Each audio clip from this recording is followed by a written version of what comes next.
The story begins as a hero steps in to save a little girl from being swarmed by a horde of goblins, and she can't help but admire his courage. Some years later, Laos the hero goes to the Adventurers Guild to take up a quest. When a lady asks him for a team-up, other adventurers in the guild are stunned by the girl's action. The girl offers to team up with Laos after seeing his sign asking for recruits to join his party. She introduces herself as Narcina, telling Laos she's a skilled martial artist, while Laos introduces himself and tells her he's a healer, but he still doubts his ability. Amherst, an employee of the guild, suddenly cuts into their conversation, asking Narcina if she knows Laost's identity. She informs her that Laost is an incompetent healer who only knows the most basic spells despite growing up as an adventurer. She informs Narcina that Laost is a loser because despite his years of being an adventurer he's yet to learn any advanced healing spells. She informs Narcina that Laost was recently kicked out of his previous party because he couldn't use a detoxification spell to save his party members. Everyone in the town knew about Laost's incompetence, giving them a reason to ignore his recruitment posters. Amherst tells Narcina she will run out of money if she teams up with Laost because he doesn't get paid since he can't complete quests as a healer. Narcina shows Amherst her purse, assuring her that she will be fine because she is well off. Amherst warns Narcina not to walk around with such a huge bag of money because most of the adventurers in the town are gangsters and they will prey on her. Narcina thanks Amherst for the advice, but Amherst offers to help her get into a beginner party after figuring out that she just started as an adventurer. Amherst asks for small handling fee to help Narcina mediate the process, but Narcina turns her down because she's set on teaming up with Laost. Amherst can't understand why Narcina is resolved to team up with Laost, but she obliges her request. She hands them a party application form, telling them to keep it handy so they can always refer to it in case of a dispute. While Laost is filling out the form, Narcina keeps admiring him, glad to have finally met her hero from the past. Laost asks her to write her name on the form and she gladly does so. After they fill out the form, Amherst demands the handling fee from Laost, who reluctantly takes out some money from his little coin pouch. Amherst gladly accepts the fee as Narcina is excited to be in the same party as her hero. They leave the guild as Laost goes over the details of the Mardat Labyrinth. No one has yet to explore its deepest parts, so there is no information about the kind of monster the master of the labyrinth is. Many adventurers were curious about the labyrinth, making the Mardat its largest city as they head to the labyrinth. Narcina wonders if they are qualified to explore it, since they newly formed parties. This recounts Amherst's warning, telling them they can only explore the grasslands of the west since Narcina is still a novice. Laost knew that Amherst's advice was reasonable because the monsters in the grasslands to the west were the weakest compared to the other locations around the city. It is a befitting place for beginners to start their adventuring, but Laost tells Narcina the grassland is so massive that monsters rarely appear. He tells her there are more monsters in the labyrinth, assuring her they won't be harmed so long as they don't venture too deeply into it. Laost's assurances convince Narcina. They arrive at the labyrinth entrance and are about to enter when Narcina cuts Laost off. She tells him she needs to take the lead because she's a martial artist and he's a healer. Laost agreed with her because she made a logical suggestion. Narcina leads the way and Laost follows behind her, marveling at her youthful enthusiasm. They enter the labyrinth, and though Laost is glad that Narcina is so motivated, he wonders if her combat skills match her enthusiasm. They suddenly encounter monsters in the labyrinth and Narcina immediately takes them down. She takes down the goblins so easily, trying to show off her strength to impress Laost, who commends her for being strong. Narcina gladly takes in his praises, glad to be useful to her hero. The monsters drop an item which Laost and show off to Narcina. He tells her adventurers make a living by selling monster drops like the magic stone to the guild. Narcina wonders why the magic stone is so valuable to the guild, and he tells her they make use of the magic which resides in the magic stone. Laost teases Narcina for knowing little about adventuring despite claiming to be an adventurer. Narcina confesses that she's not very good at studying because she would rather have a practical approach. They gather the magic stones together and Narcina wonders how much she can get from selling them, but Laost tells her they aren't worth much because they are drops from goblins. He tells her the only way to get more valuable stones is to defeat more powerful monsters in the labyrinth. Laost was content with the drops they had gotten because it was enough to pay the bills for that day. He asks Narcina if she wants to explore the labyrinth further and she enthusiastically answers, telling him she wants to go further. She promises to protect him in an emergency, assuring him that no harm will come to him. Her answer convinces Laost, so they keep exploring the labyrinth. They are walking down the labyrinth corridors when Laust suddenly pulls Narcina back. Narcina is so surprised that she wonders what happens, so Laust points at the labyrinth floor. He demonstrates that the floor was booby-trapped and Narcina is impressed. He figured out it was a trap. He points out that the color of the floor was different and Narcina tells him she didn't notice. She wonders how a healer was able to find a trap, which is supposed to be a thief's job, and Laust tells her it's from the experience he's gotten from working for a long time. They keep exploring the labyrinth and crouch down to avoid being seen when by a patrolling half-orc. Laust wonders why a mid-level monster is in the upper level of the labyrinth because it is unusual for them to appear there. Narcina suggests that they turn tail and run away since the monster outclasses them, but Laust assures her they stand a chance against it if they combine forces. Narcina agrees to battle the monster, so they come out to face it. Narcina rushes at the monster, who takes a swing at her, but she dodges. She jumps into the air and lands a kick on the monster, hurting her legs because the monster's skin feels like a brick wall. The monster raises its club to attack again and Narcina takes advantage of its slow movements. She dodges the monster's attack but gets distracted by some flying debris that scratches her. The monster attacks again and she blocks it just in time to avoid taking damage, but the monster corners her. The monster attacks, swings its club once again, certain it's going to get a guarantee hit, and Narcina accepts her defeat, but Laust steps in to save her. Laust defeats the monster with his sword, triggering memories of when he saved her several years ago.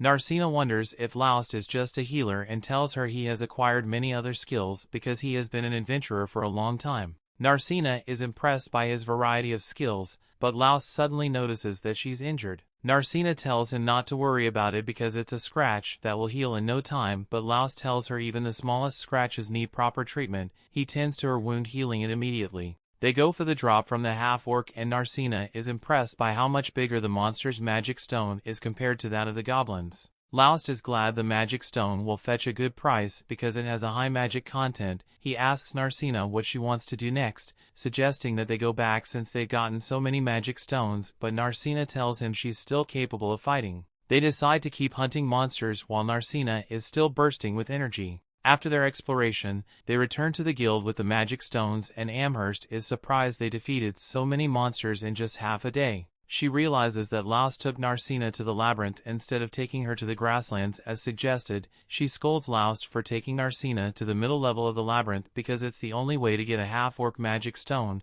but Laust tells her they only explored the upper levels. Narcina backs him up, telling Amherst that Laust didn't let her explore the labyrinth further than the upper level despite insisting on it. Amherst is convinced that Laust is innocent, so she gladly accepts the magic stones and joyfully goes to the back to sort out their payment. Narcina wonders why Amherst is so happy in Laust, tells her the guild employees get a raise when they turn in the magic stones returned by the adventurers they are responsible for. Amherst sweet talks Narcina into working harder to obtain more magic stones so they can always get a raise at the guild. She hands Laust their payment and Laust is surprised by how much they get from a single expedition. Laust still can't believe he gets so much money from the magic stones because the payment is 10 times what he has ever made. Even if he splits it in half and gives Narcina her share, it suddenly dawns on him that his former party ripped him off heavily. Amherst points this out to Narcina, who is furious, reminding Amherst that she was supposed to help settle monetary disputes between party members. Amherst tells her they can intervene if Laust pays the fee, but Laust decides to let things go because he now has a new party. He decides to forget the past and focus on his new party. They leave the guild, but Hansam, the guild master, walks out of his room and silently observes as they go. Amherst gleefully takes inventory of the magic stones in her possession when Hansam suddenly walks in on her. He asks her if she helped Laust find a new party and she tells him she can't sweet-talk anyone into teaming up with Laust because everyone knows he's a fraud. She informs him that Narcina decided to team up with Laust because she felt a special connection to him. Hansam gets a description of Narcina from Amherst and leaves her to her magic stones. Laust and Narcina walk into an inn and the waiter greets them. The waiter recognizes Narcina as Laust's new party member and Laust is surprised that news of his partnership with Narcina has already spread all over the city. The waiter tells him everyone was surprised that someone as incompetent as him was able to get a new party member. Laust shrugs off the blow to his reputation and makes a reservation for dinner and a room. Mary, the inn owner, asks them if they will be sharing a room and Narcina looks forward to sharing a room with Laust, but he dashes her hopes by making a reservation for 2 rooms. Mary serves them dinner before showing them to their room and Laust thanks her for her service. They go into their separate rooms after exchanging good nights, and Narcina slumps on her bed. Narcina recalls when Laust saved her when she was much younger. After Laust healed her wounds, Narcina swore to become an adventurer just like him and protect him in the future. From that day, she trained to become an adventurer, waiting for the day he would meet Laust again. She immediately traveled to the city after hearing that Laust had been kicked out of his previous party so she could form a party with him. She is content with how things turned out, and though she is happy that they were able to form a party and defeat monsters together, she is disappointed that Laust didn't recognize her. She figures out that Laust couldn't recognize her because her physical appearance has changed since she first met Laust some years prior. She realizes that Laust doesn't need her help because he has become much stronger than he was when they first met, which makes her sad. She snaps out of her misery and encourages herself to continue what she has decided to do. She renews her resolve to protect Laust whatever the cost.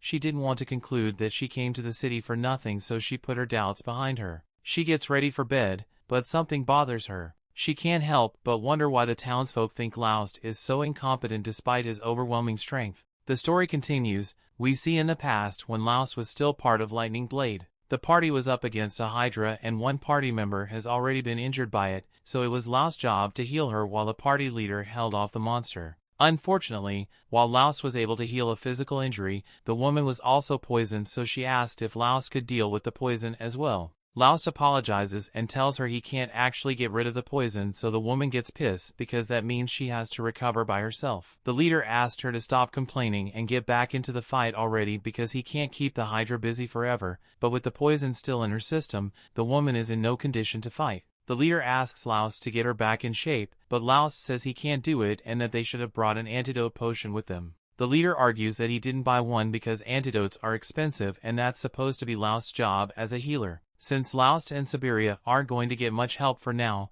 the leader turns to the mage and asks her to do something to help him because he can't handle the Hydra himself. So Armia tries using a flame spell, but it does absolutely nothing against the Hydra, so she gets scared and drops her staff. Margulis is given up on his party's incompetence, so he turns around and orders everyone to retreat immediately. Since Margulis gave up, Armia breaks down and runs away as well, followed by Laust and Siberia, who still can't walk, so Laust is helping her. However, as they are leaving, the Hydra key to close eye on Laust for some reason. Once they got back to the guild, Margulis took great joy in telling Laust that he was being kicked out of the Lightning Blade party, and he justifies his decision by saying it's Laust's fault that they couldn't defeat the Hydra, but Laust doesn't think he's the only one to blame since both Margulis and Siberia were so excited to battle a Hydra that they stayed up all night and went into the fight sleep deprived. The two of them refuse to accept any accountability for the failure, so they both look to Armia and tell her and decide who is at fault. Armia doesn't want to put the blame solely on Laust, but she also performed terribly during that battle, so she doesn't want Margulis targeting her instead for being useless, and thus she decides to throw Laust under the bus. Laust soon wakes up from his dream, and he realizes that he must still be bothered by what happened to him that day. Back before Laust during the Lightning Blade, he was already known as an idiot healer by everyone in town, although he still dreamed of becoming a first-rate adventurer. So when a party reached out to him with a position, Laust was overjoyed and jumped at the opportunity. However, once they were in a labyrinth, Laust soon found out that they hadn't hired him because they wanted a healer, they hired him because they wanted a human sacrifice and distract the monsters. Laust was tossed out and forced to run for his life, while his so-called party members at the time tried to walk past him without a care in the world, but all of a sudden, the monsters earned their attention away from Laust and began attacking the other party members instead, they into a total massacre. In the end, Laust was the only one who managed to survive, and while he knows it is normal for a weak commoner like him to be treated this way, he still wished that someone would acknowledge him as a real adventurer. Just then, as he was walking home, came across a carriage that had been attacked by some goblins,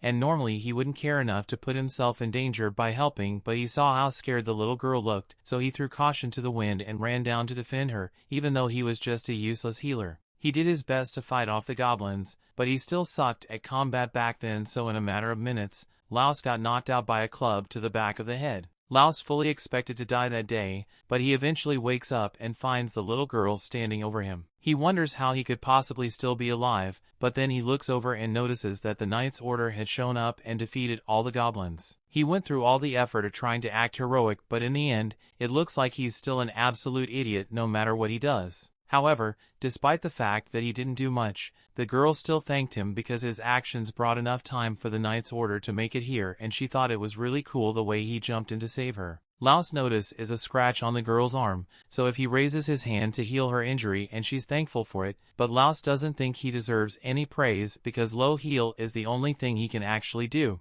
The girl looks confused, so Laos tells her all about his weakness and how he was just tricked into going into the labyrinth just so he could be used as bait, and she feels sorry that he had to go through such a thing. So she stands up and declares that she will become an adventurer in the future and form a party with him so she can protect Laos. Soon enough the girl left with the knight's order, and by now Laos have pieced together that she was the daughter of a noble family, so he never believed she would actually become an adventurer or that he would ever meet her again, but nevertheless her words gave him courage. So he decided to continue doing his best to become a proper adventurer. He went on a journey and soon found himself a mentor, so under their instruction he began his training arc, and worked tirelessly for countless hours to improve himself, and while as a healer he could still only use basic heal, he developed many other useful adventurer skills, so he was confident that he would no longer be a burden to anyone. And upon returning to pursue his adventurer dream, the first party join was Lightning Blade, but we all know how that turned out, don't we? Still Laos is grateful to that girl, because if she hadn't said those kind words to him that day, probably would have quit being an adventurer once and for all that day. But it's not like he will ever get the chance to meet her again, and there's no way she would have actually become an adventurer like she said she would. Just then, Narcina knocks on his door, so Laos goes to answer and she tells him she was thinking about going down to get some breakfast, so she wanted him to come with her, and he happily agrees. After breakfast, they head down into the labyrinth again, and this time they are going for some of the lower floors. As they enter, Narcina spots an inscription in the ground, and it looks like it's a teleportation circle, although she has never seen one in person before. Laos explains that you don't find teleportation circles in every labyrinth, and this one was probably put here by magicians soon after the labyrinth was discovered, although he doesn't have much information about it. Narcina asks if they can use this to teleport to different locations, and that's technically correct, but there still needs to be a teleportation circle on the other side to exit from.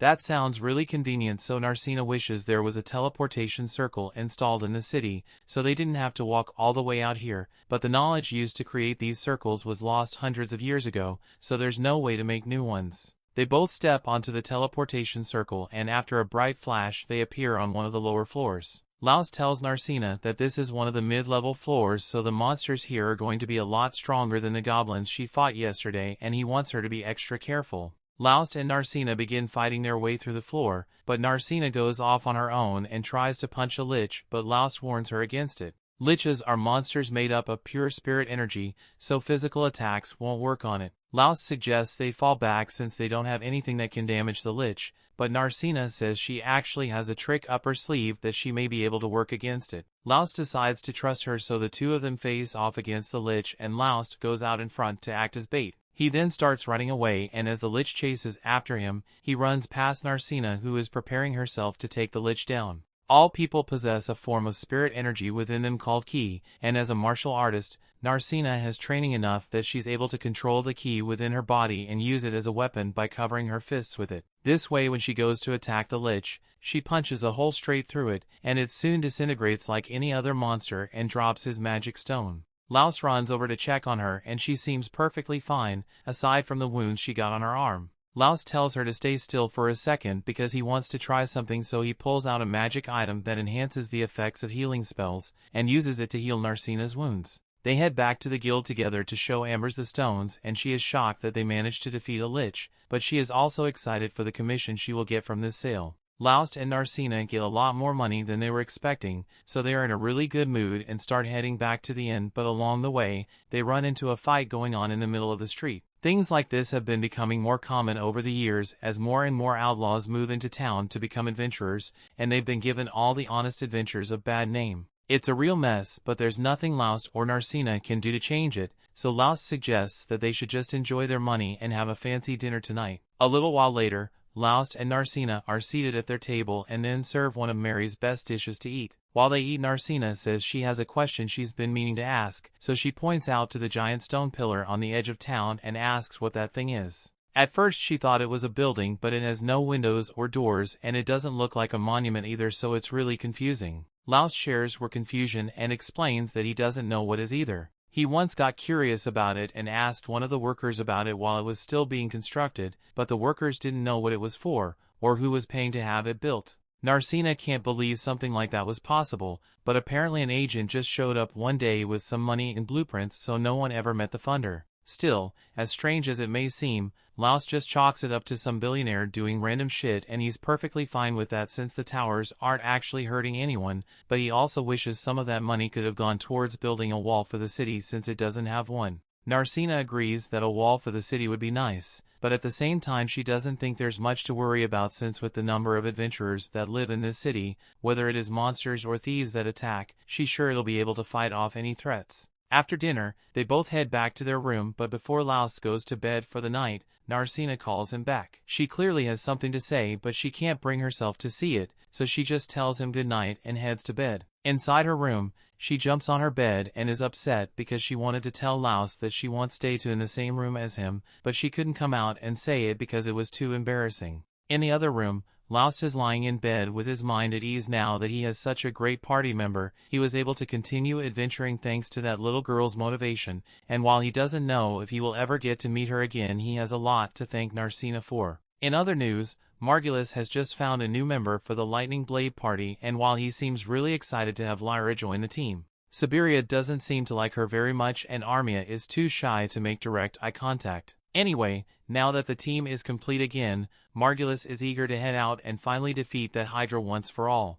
The story continues. We see the Lightning Blade party heads back to the swamp to confront the Hydra, and luckily, the Hydra hasn't grown its head back yet, so they won't have to do as much work. Margulis quickly comes up with a plan of attack and says he and Lyra will attack from the front, Armia will provide magic support, and Siberia will seek out from behind. He's just about ready to run out into the action, but Lyra calls a timeout because there's no way she can be on the front line of an attack as a healer. Margulis is confused because Laos always fought on the front lines with them, and Lyra can't believe they were forcing their former to fight out on the front lines, but Laos never seemed to mind. In fact, Siberia recalls that Laos sometimes got some really good hits in, and he was actually the one who cut one of the Hydra's heads off. Lyra is in disbelief after hearing this, but Margulis doesn't expect her to do something like that. If she says she can't fight on the front lines, he's fine with that, but to make sure he asks her if she is capable of casting the detoxified spell to counter the Hydra's poison, and that's something she can actually do, so Margulis tells everyone to get into position to slay the Hydra today. Back in town,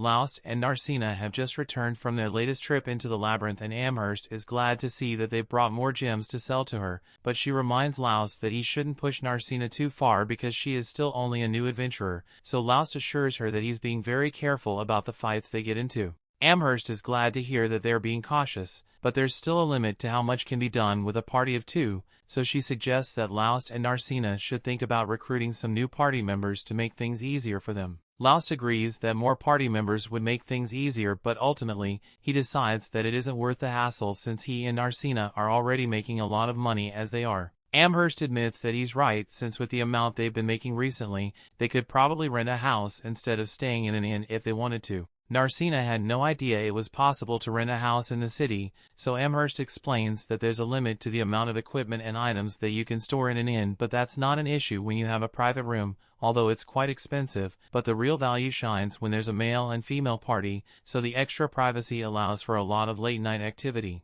Narcina suddenly seems really interested in renting a private house for some reason, but seeing as Laos did not react, Amherst doubts late-night activity is a possibility in this case. Speaking of private houses, Laos recalls that Lightning Blade had a private house as well, although they forced him to sleep in the storage closet, so it wasn't very comfortable for him. Amherst laughs how badly Laos was getting mistreated, but if it makes him feel better, she lets him know that he was actually pretty lucky to have been banished from Lightning Blade. Ever since he was kicked out, Margulis and the rest of Lightning Blade haven't been able to accomplish a single mission. Margulis can understand why, but Lyra can clearly tell that he's too dumb to realize he isn't strong enough to handle a Hydra head-on. Margulis hears her, so he's about to start yelling again, but Lyra tells him to be quiet, otherwise she can't concentrate on helping Armia recover. Armia was badly injured and poisoned, so Lyra really does need to concentrate, and while she's doing that, Siberia tells Margulis that as much as she hates to admit it, Laos may have been more valuable than they gave him credit for. Even though he stuck to healing,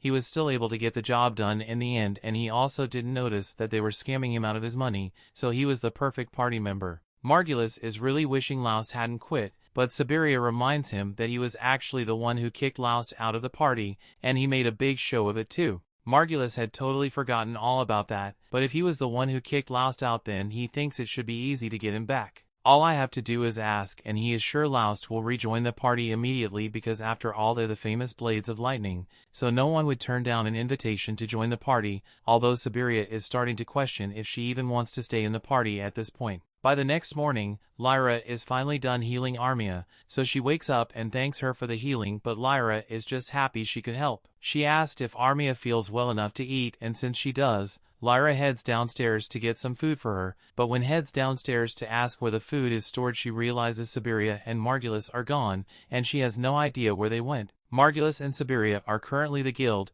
and Margulis loudly proclaims that he is willing to graciously allow Laust to return to his party. Once again, everyone stops what they are doing and stares in disbelief, and Laust is most shocked of all, so he asks Margulis to repeat himself because there's no way he could actually said something so dumb. Margulis repeats himself and Laust's ears weren't deceiving him, but he still doesn't know how to respond or such a ridiculous request. At the same time, Narcina and Amherst see what's going on, and Amherst explains the blonde guy is the leader of the party that kicked Laust out, and now he's trying to get to come back by acting condescending. Laust obviously isn't amused with Margulis's speech, but before he can say anything, Margulis assumes he might be upset about the fact that they scammed him out of his pay while he was in their party, so Margulis apologizes and acts like it was an honest accident. He promises that Laust will get a fair share this time around, plus they could really use his help since the new healer Margulis hired isn't very useful in combat. Siberia thinks there's no way Laust will actually agree to Margulis' request, but to her shock, Laust actually thanks Margulis for the offer. Narcina refuses to let Laust be stolen from her, so she runs out in front of him and starts yelling at Margulis, saying Laust will never join his party again. Laust touches her shoulder and tells Narcina that she doesn't need to worry about him leaving, after which he turns to Margulis and tells him that he was only saying thanks to be polite, but he has no interest in ever joining his party again. Margulis can't believe he got turned down, and so if he starts getting desperate and accuses Narcina of trying to use Laust because she realized he is actually really useful to have around. All Margulis's aggressive pointing is starting to get on Laust's nerves, so he grabs Margulis' hand and warns him that if he ever does anything to hurt Narcina, Laust will make sure his body will be mangled beyond recognition. Laust then turns to leave, and Narcina pauses for a second to rub it in Margulis's face one last time. After they've left, Margulis doesn't know what to do, but he still wants to defeat the Hydra, so he yells at Amherst to recommend him a new adventurer for his party, preferably one who can handle fighting on the front lines alongside him, and Amherst really doesn't want to have to deal with him, but it looks like she won't have to because an adventurer walks out from the crowd. And this dude looks like he completed all the side quests before coming here. The mysterious man offers to join his party and asks if Margulis is satisfied with his level of strength. Margulis checks the guy out and he definitely looks strong, but to make sure, he's going to have to test his sword skills. He draws his sword and charges at the man, but with a simple swing of his sword, the man instantly disarms Margulis and makes him look stupid in front of the entire guild. After recovering from the embarrassment, Margulis says he will accept the man into his party. However, Siberia doesn't think it's a good idea to trust a man who wears a mask all the time, but Margulis says they have no choice, because if they don't defeat the Hydra, Lightning Blade reputation as a strong party will sink like a rock, so he walks out to the guy and asks for his name, so the guy tells in his name the Seek. Back at Laust and Narcina's inn, Narcina is checking herself in the mirror when she hears someone knocking on Laust's door, so she goes out to check who it is and finds Sheila at Laust's door. For some reason, her first thought is that Sheila is trying to make a move on Laust, but after thinking about it for a bit, she realizes that couldn't be possible. Once Laust finally opens the door, Sheila informs him that he has guests waiting for him downstairs, which is surprising, but Laust decides to go meet with them to see what this is about. Once he gets downstairs, Laust and Narcina meet with Armia and Lyra, and while Armia feels bad for coming at him with such a brazen request, she asks Laust if he could come and help them just this once. Margulis still intends to go after that Hydra and even hire a new warrior to help with the mission, but Lyra doesn't think it's going to be enough to win. For one thing, Margulis is still too stubborn to buy an antidote potion because it costs money, and he's never going to realize how reckless he's being until someone ends up dying because of him. Armia knows it's too late to apologize now, but she acknowledges how strong Laust is because if he hadn't cut off the Hydra's head last time they fought it, the entire party would have been wiped out. Laos still doesn't think he did all that much, but Lyra points out that the party struggled to survive against the Hydra that have lost 2 heads already, so they would have been dead meat if it was in perfect condition. Laos asks what exactly Armia is asking him to do, so Armia stands up and says she wants Laos to fight with them, because she's sure they can defeat the Hydra if he is there as well. She's basically asking him to rejoin Lightning Blade, but Laos already had this conversation with Margulis earlier today and his answer remains the same. Narcina wonders why Armia seems so determined to help Margulis out since this whole odd party must be horrible for her to deal with. And yes, Armia believes Margulis has a lot of flaws, and I mean a lot. Even so, he's still her party member. Narcina becomes angry after hearing this because Laos was her party member as well, but she did absolutely nothing to support him when he was being mistreated. Armia begins crying and apologizes for what she did to Laos, but at the time she was scared that if she didn't go along with what Margulis said she would be kicked out of the party as well. She's a new adventurer, so she doesn't know any other parties to go to, but she now realizes that what she did was wrong and that Margulis is wrong for the way he treated Laos.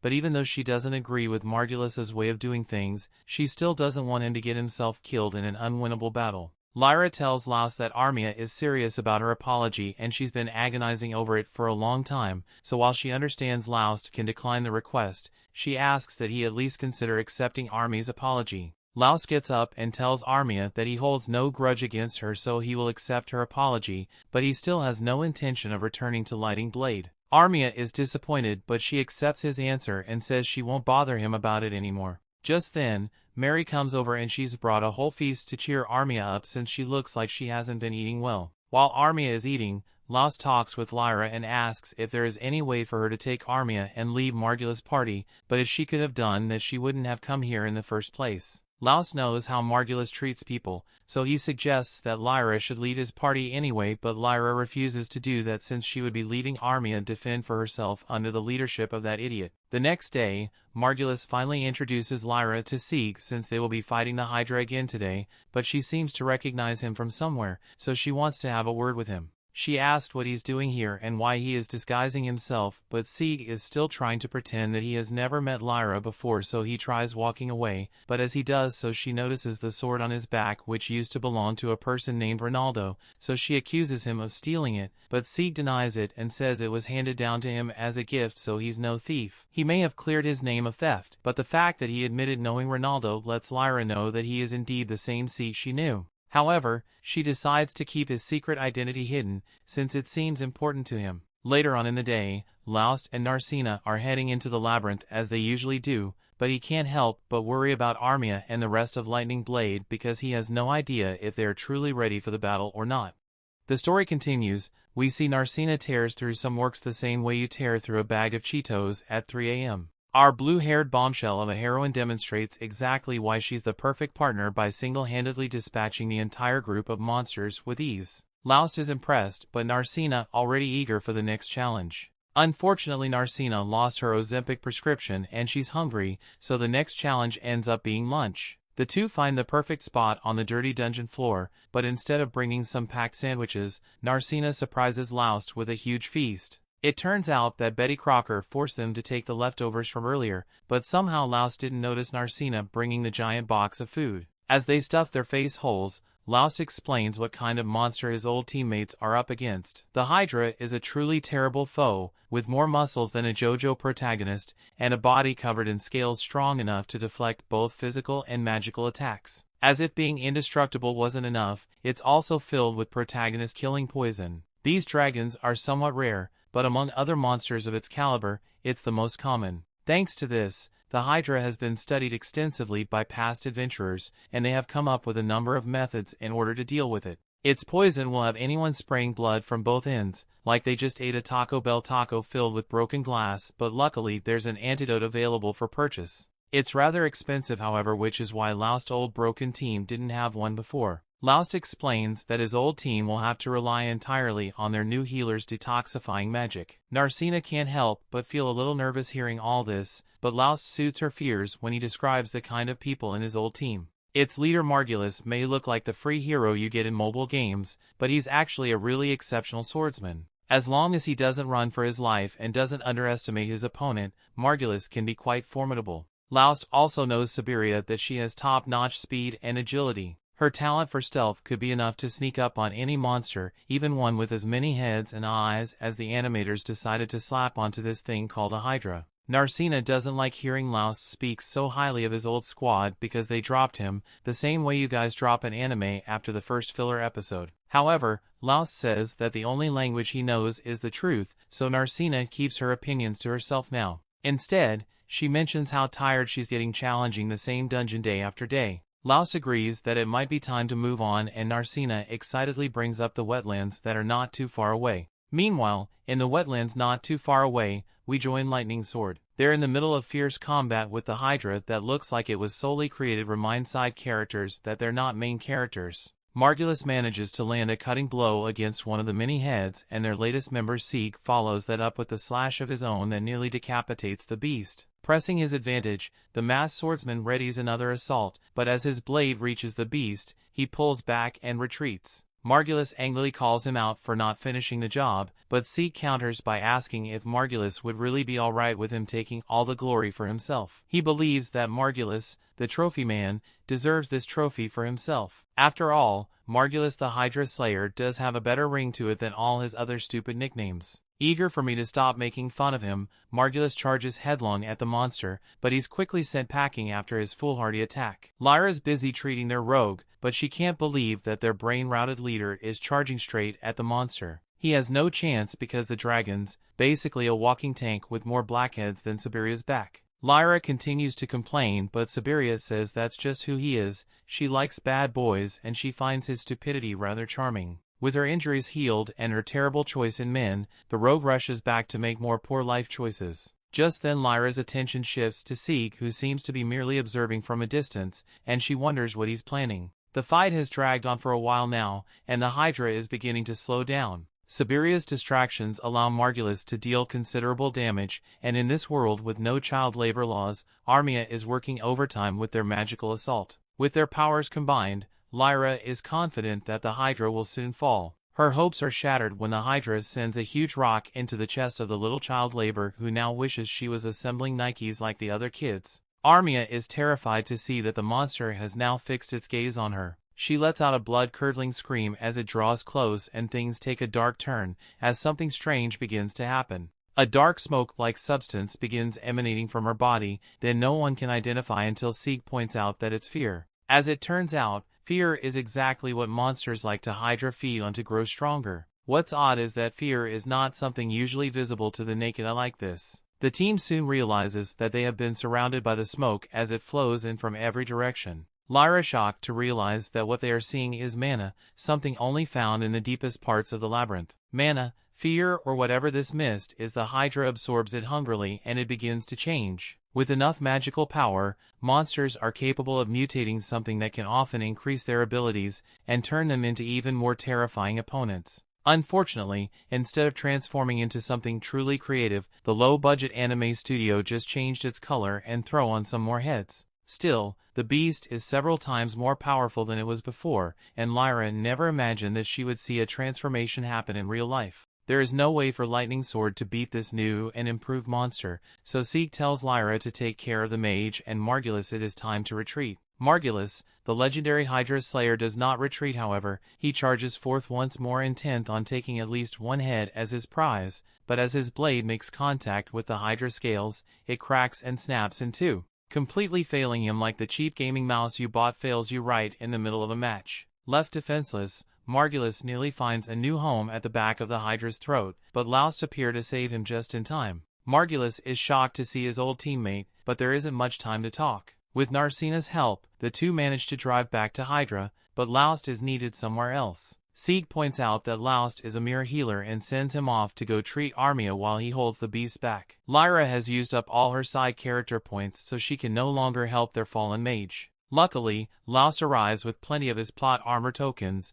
so he uses his humble heal ability on Armia. Lyra exclaims that the basic heal spell won't nearly be enough, but she is stunned to see him use another, and then another heal on top of the. Lyra is confused and wonders if Laust is glitching out as he says heal a bunch of times, but Siberia explains that Laust is just doing what he always does by layering heals. Even the Golden Boy says that this is pretty common for Laust, but to Lyra, that makes no sense whatsoever. Putting a band-aid over an injury helps, but putting 10 band-aid on top of the first doesn't make the wound heal any faster. Fortunately, this not be known at all, it's proven quite wrong when Armia reawakens thanks to Laust. Lyra can only wonder just who Laust really is, and Armia thanks him for keeping her alive, so she won't be fired for leaving work early. Nearby, Sieg has done what he can to hold the Hydra, but it appears that the monster has been waiting for Laust. It's as if it remembers him and now wants revenge. Thankfully, Narcina and Sieg there to help as the three ready themselves for the dangerous fight ahead. The rest stand back and decide to watch from the sidelines while the real heroes go to work. The great Hydra Slayer has no complaints either,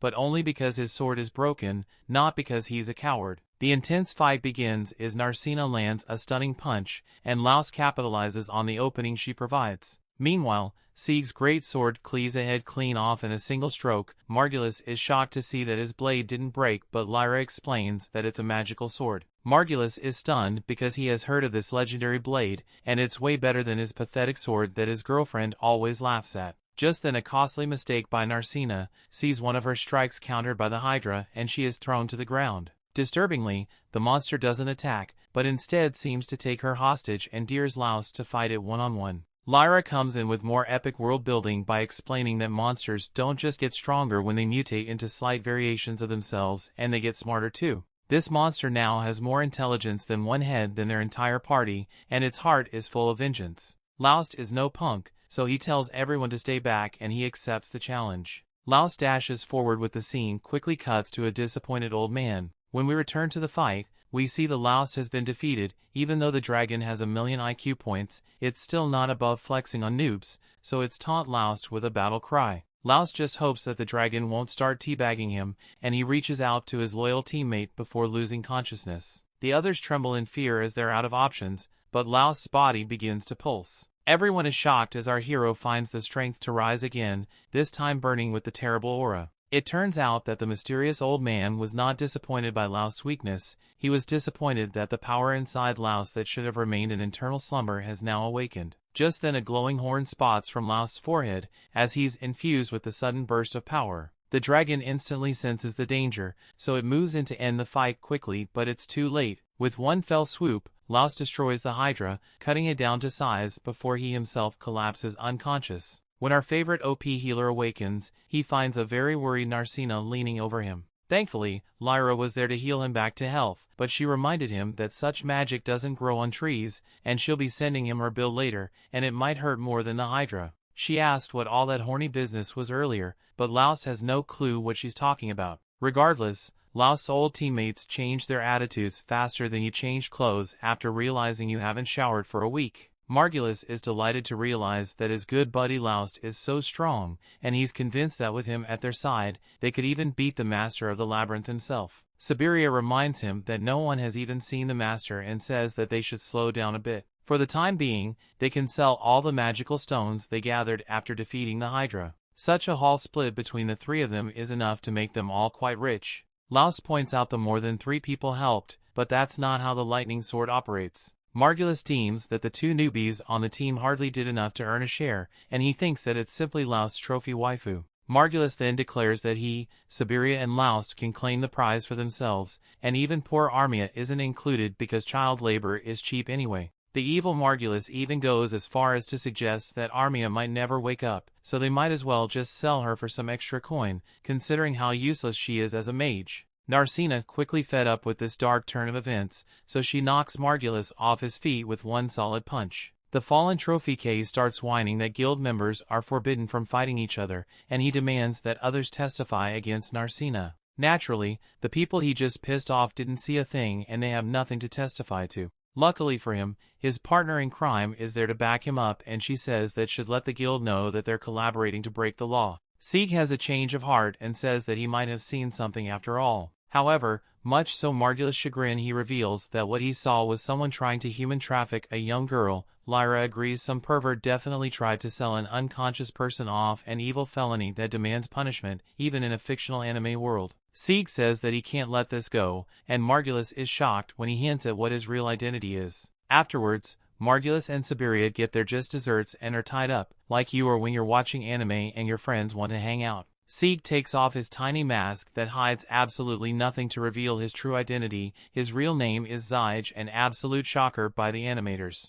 It turns out that he's an adventurer from the Royal Adventurers Guild, which is a pretty big deal. He explains it as part of the Royal Guild. He's there to police other adventurers and to safeguard the town, a job usually meant for local adventurers who have been lacking as of late. When he first arrived to investigate, he immediately ran into Lightning Sword and has been closely watching them ever since behind his perfect disguise. Zyge was completely unrecognizable behind the mask and he witnessed a lot, so it's no surprise that Margulis and Siberia are judged to be unfit for the guild and will be expelled from the association. The two are likely to end up serving a lifetime of forced labor, mopping up baby oil after every ditty party. Their wailing and whining begin, but the two are ignored as Laust says to speak with Zyge in private. Amazingly, he asks that his old teammates be spared for some reason. Laust explains that once those two were good adventurers with dreams and aspirations, but were corrupted by the idea of being the very best. They may crave wealth and social status, but they aren't truly evil, just misguided and lost.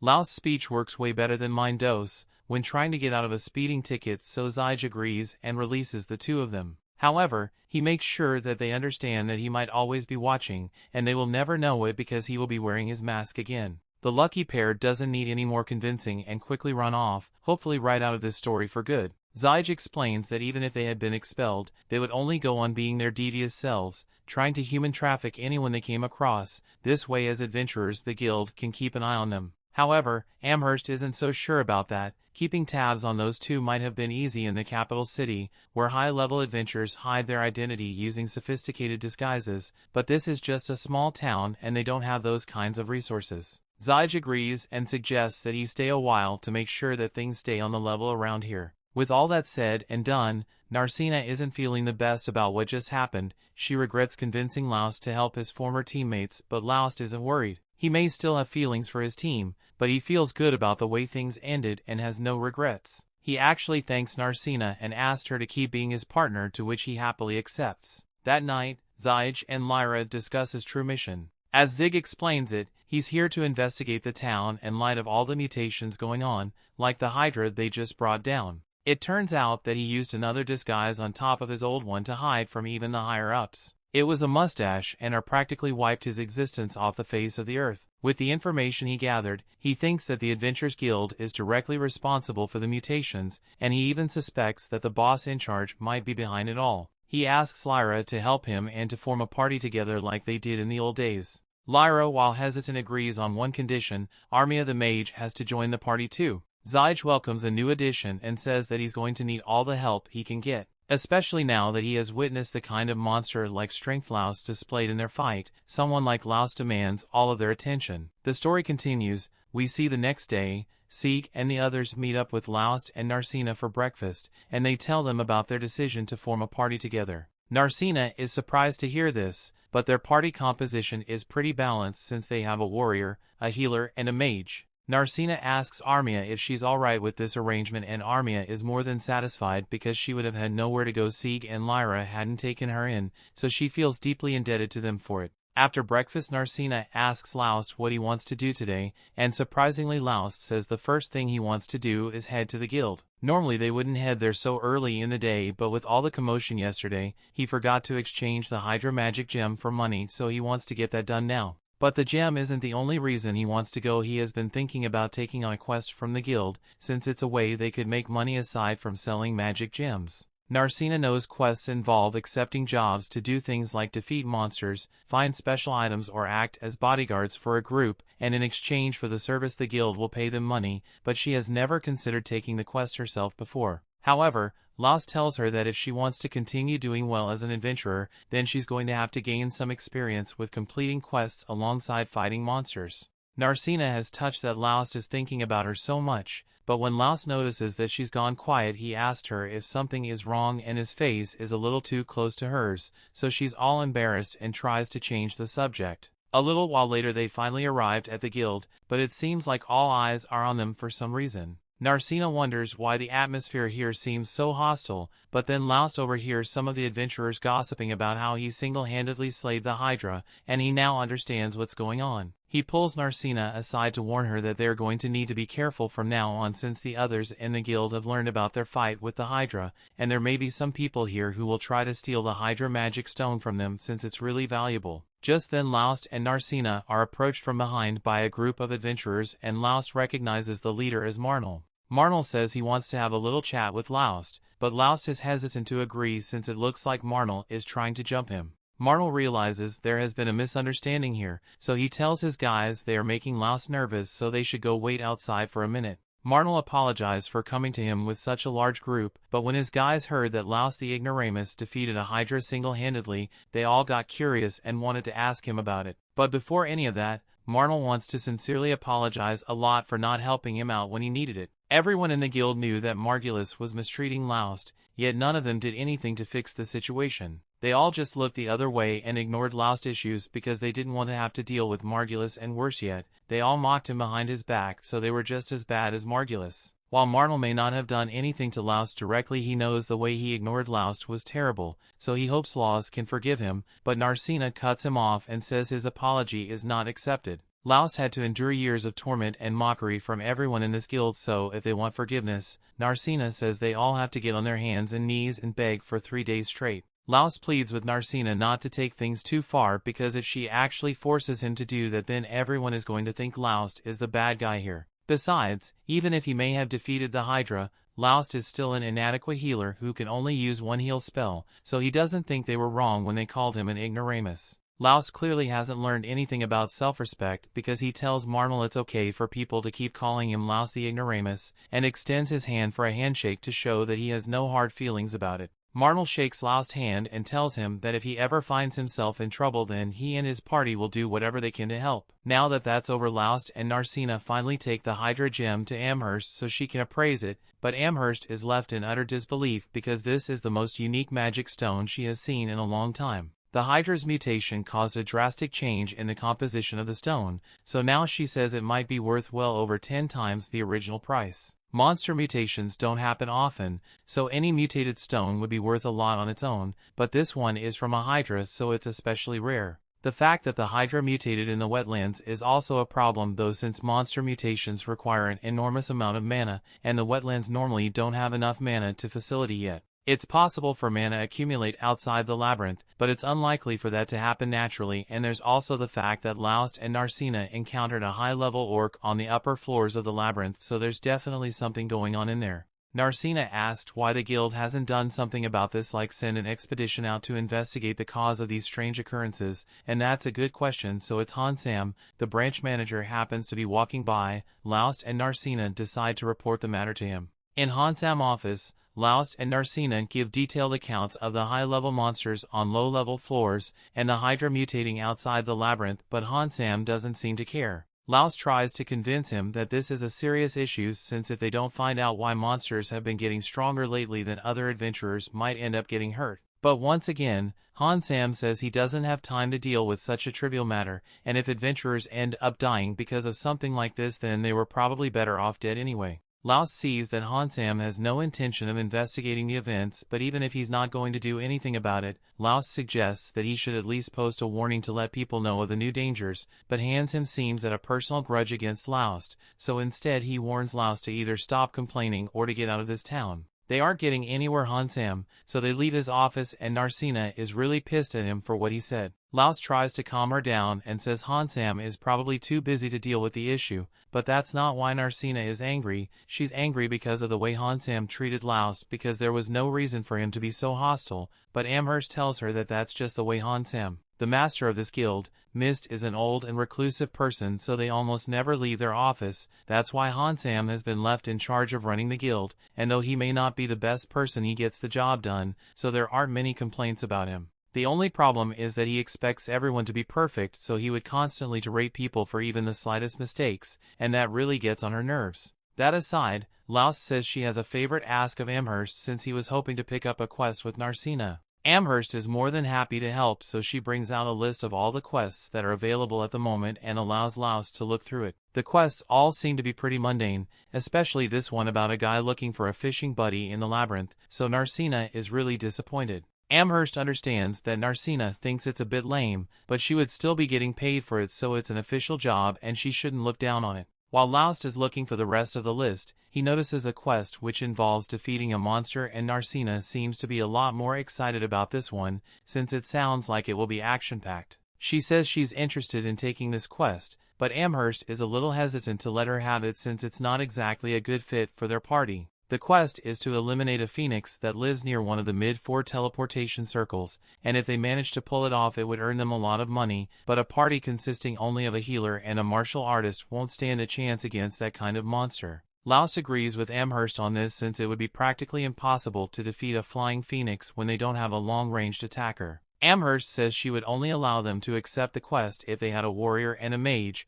as well as another healer to use area heal to help everyone recover. Laust thinks about it for a second, and he just so happens to know party with a warrior, a mage, and a healer that could help with this quest. A little while later Laust meets Sieg and the others to discuss the Phoenix subjugation mission, and both Lyra and Sieg seem to be on board with the mission, especially since it would make it easier for Sieg to keep an eye on Laust. Before they agree anything though, Lyra asks Armia if she's willing to partake in the mission, and Armia says she doesn't mind, but she asks Laust if he's sure he wants her to be a part of the group after the way she treated him. Laust says he's not mad at her for what she did, and as long as she acknowledges that the way she acted was wrong, he feels like he can trust her to do better in the future. Now that they've agreed to work together, they need to begin preparing for the mission, so everyone heads to the market and starts shopping for the gear they will need. After shopping for a while, Laust tells Narcina that he wants to stop by a medicine shop so he can get a few medicinal creams because burn wounds heal a lot faster if you use medicine on them, in addition to healing magic. Narcina is amazed by how much Laust knows about being an adventurer, but because he's so knowledgeable, Narcina almost never gets a chance to make herself useful, and she's worried that Laust might not need her around anymore. While Narcina was in deep thought, someone sneaks up from behind and grabs her, so Narcina instinctively reacts and tries to punch her attacker, but the attacker seems far more skilled than Narcina anticipated as she effortlessly dodges the punch and jumps backwards. Once Narcina gets a good look at her, she realizes that she actually recognizes the attacker. The woman's name is Ralma, otherwise known as the Fire Goddess Adventurer, and she's pretty close with Narcina's father, so she was sent here to check on Narcina since she pretty much ran away from home to come here. She assumes the reason Narcina ran away from home as the man behind her, but now that she gets a good look at him she recognizes Laust, and Laust seemed to recognize her as well. They all head to a restaurant so they can talk, and Laust explains to Narcina that he was once Ralma's student, although it was just for a short time, and Ralma thinks of him as a terrible student. She points her fork at Laust and tells him that she wants to discuss something with Narcina that directly involves her family, so she wants them to leave the table, but Laust stands his ground and tells her he won't be leaving. He's in a party with Narcina, so her problems are his problems too, and he's concerned that Ralma might try to drag Narcina back home against her will if he's not here. Ralma finds it amusing that Laust thinks he could stop her if she wanted to take Narcina, but Laust is more than willing to try if Ralma pushes the issue. Ralma tries to scare Laust by conjuring up a small firewall and launching it at him, but Laust is unfazed and easily evades it, so Ralma agrees to let him stay since he seems a lot more capable than he was the last time she saw him. Before they start discussing anything though, Narcina wants to make it clear that she didn't actually run away from home. Sure may have forgotten to tell her parents she was leaving, but she did leave a note saying she was leaving to go be with a man who was almost 10 years older than her. After hearing all that, both Laust and Ralma are shocked, and Laust is starting to understand why Narcina's parents would be so worried. Ralma assures them that Narcina's parents aren't against her becoming an adventurer, they just wanted Ralma to make sure that Narcina wasn't in any kind of danger here, and seeing as she is with Laust, Ralma is sure Narcina will be perfectly safe, so there's no reason for her to get involved any further. Ralma lets the two of them go on with their shopping, and she's glad she makes sure Narcina is alright, but that wasn't the only reason she came to this town. Her main mission is to figure out what the Guildmaster Mist is plotting, because there's definitely something sinister going on in this town.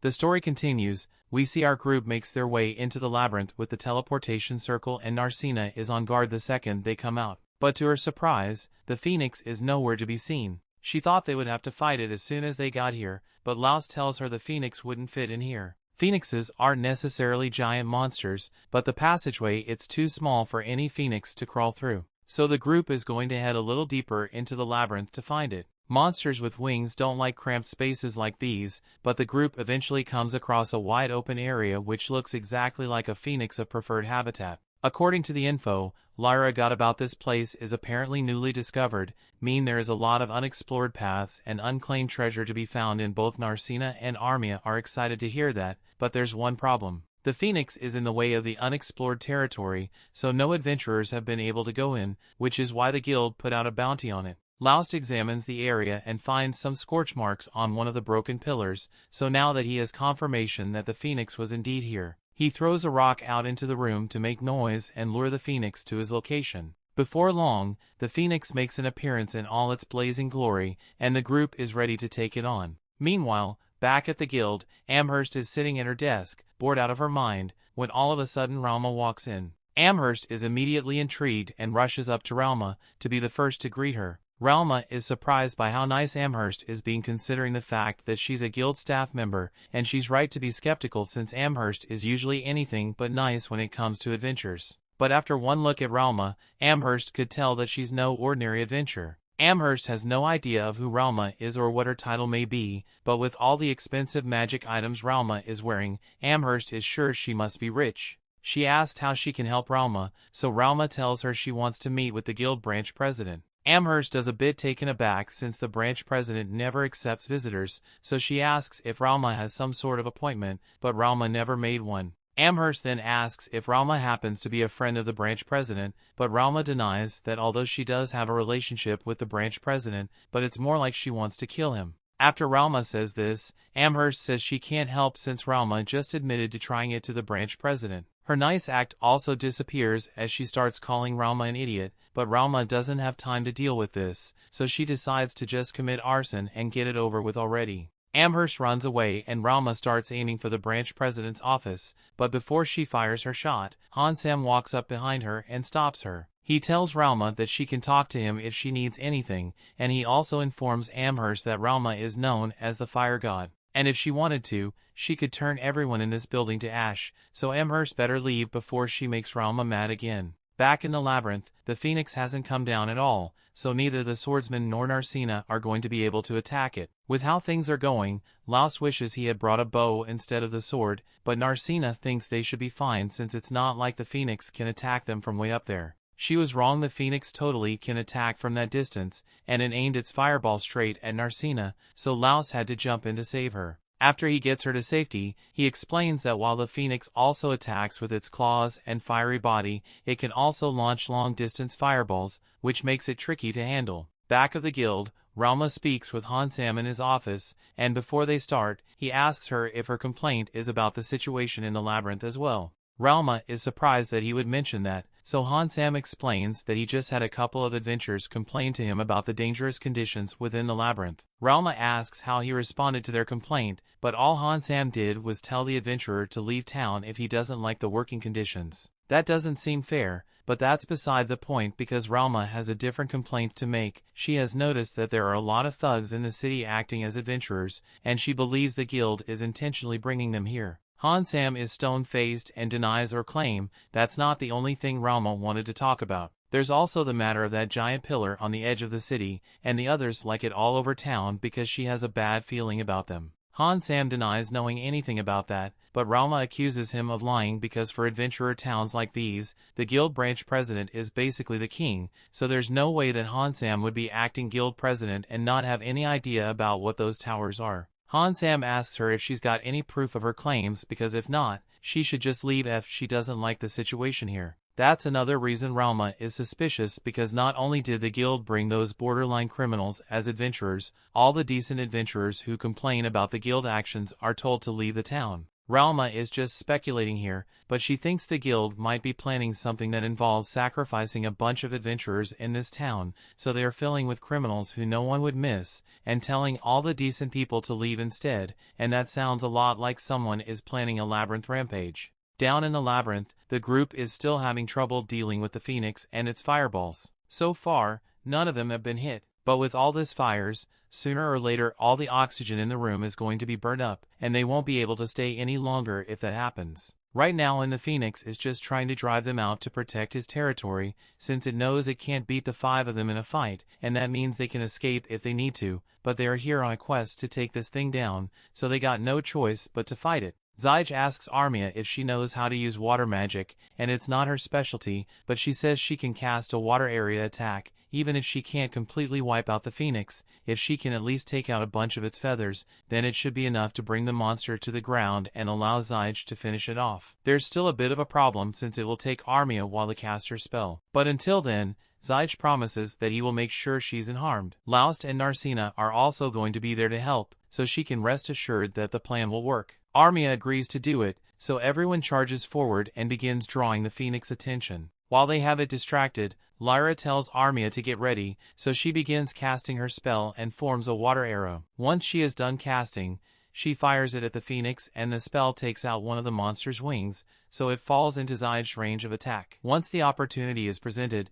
Zyge draws his sword and stabs into the Phoenix's chest, but the cut was too shallow to be fatal, so the Phoenix is able to fly back up and perch on a nearby pillar. It may not have been able to take it down with that strike, but the wound Zyge inflicted has done a considerable amount of damage to the Phoenix, so if they keep up this pace, it should be able to defeat it. Back at the guild, Hansam tries to dismiss Ralma's claim that a labyrinth rampage will occur, but given the recent events that have taken place in this town, she believes is more than likely to happen. The most concerning indicator is the incident with the Hydra evolving outside the labyrinth, and as much as Hansam has been trying to ignore the problems that have been arising, he can't deny that the ambient mana levels in this area have been insanely high recently. In fact, while that conversation was going on, the Phoenix Dawn in the labyrinth began taking advantage of the high mana levels and started evolving. Laust's group sees this, but by the time they realize what's going on, it's too late to stop it because the Phoenix has already transformed and is now glowing bright blue.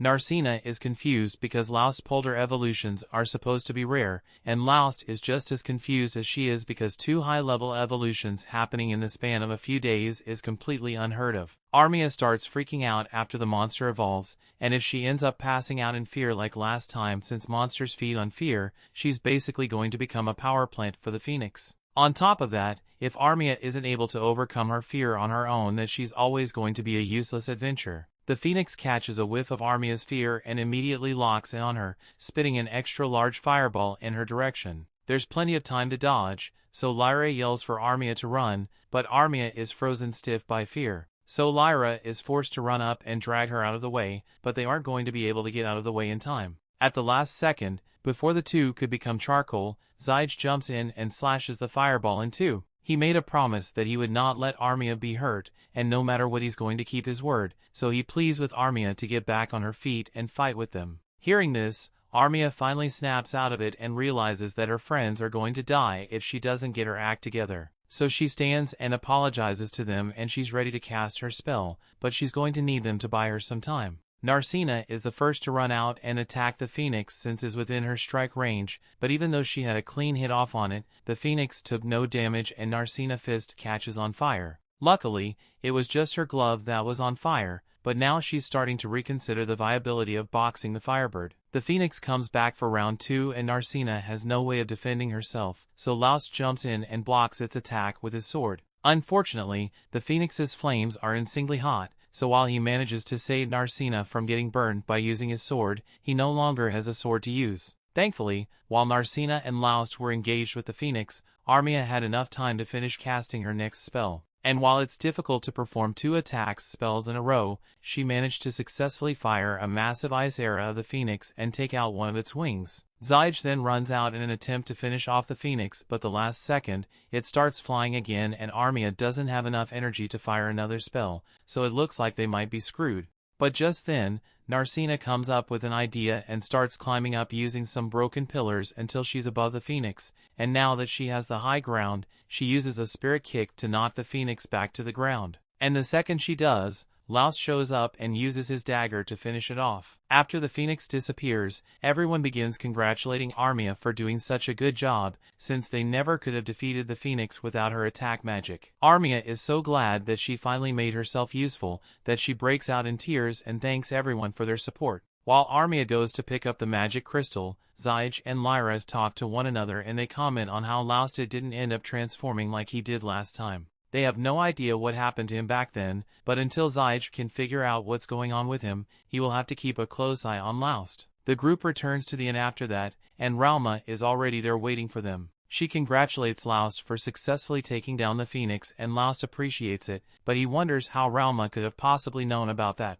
Ralma mentions that she met this particular guild receptionist earlier today, and she told Ralma everything about Laust's mission in exchange for some money. Since Laust and the others came back alone, Ralma assumed they must have succeeded, and that means they will get a lot of money from it, so she asks Laust to treat her to dinner. Laust ends up agreeing he knows Ralma can't handle her alcohol, so he asked her to hold back, but she's not going to listen to him. Once the food arrives, Narcina tells Ralma that the food here is wonderful, but Ralma says she prefers the food they serve back at the mansion. Armia is confused when Ralma mentions a mansion, so since none of the others seem to know about Narcina's family, Ralma explains that Narcina is the daughter of Earl Annalus Rocha. This shocks everyone, but is especially shocking to Laust because he finally realizes that the girl he saved all those years ago was really Narcina. Later that day, Han Sam goes to meet with the guild branch president in his office and informs him that there was yet another mutation. But he also has other news to report, so he tells the branch president that Ralma is in town, and this pleases the president since having his disciple around is going to be helpful. That brings the episode to an end. Thanks for watching. Want next part? Subscribe the channel and turn on notification bell.